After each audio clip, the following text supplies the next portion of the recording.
voiceover challenge. Do it this video and let's see what you've got. Same keyline but different versions. Ready ka na?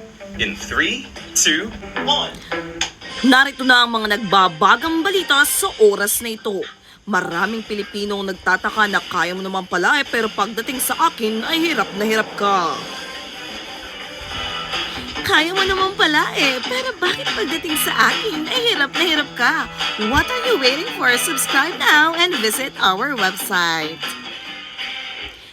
Alright, hello everyone mga kaibigan, isang masigabong palagpakan. At paalala lang po na kaya mo naman pala pero pagdating sa akin ay hirap na hirap ka. Ladies and gentlemen, requesting everyone to please settle down as we're about to begin our program. And reminder na kaya mo naman pala pero pagdating sa akin ay hirap na hirap ka. What is up, boys and girls? It's 1 p.m. on the clock right now, and this is your DJ Joyce, and welcome to 77.7. At paalala lang po na kaya mo naman pala pero pagdating sa akin ay hirap na hirap ka. Maraming Pilipino ang nagtataka dito sa Biringan na kaya mo naman pala pero pagdating sa akin ay hirap na hirap ka. Tingnan mo, yan yung problema sa'yo Kaya mo naman pala pero pagdating sa akin, bakit hirap na hirap ka?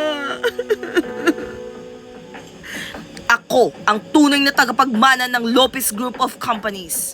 At dahil dito, gusto kong malaman na kaya mo naman pala pero pagdating sa akin ay hirap na hirap ka. Bakit? Akala mo ba hindi ko alam? Kaya mo naman pala pero pagdating sa akin, hirap na hirap ka. Babe, I just wanna know. Kaya mo naman pala pero bakit? Pagdating sa akin, hirap na hirap ka. Good job! Don't forget to tag me in your video so I can leave my clap emoji.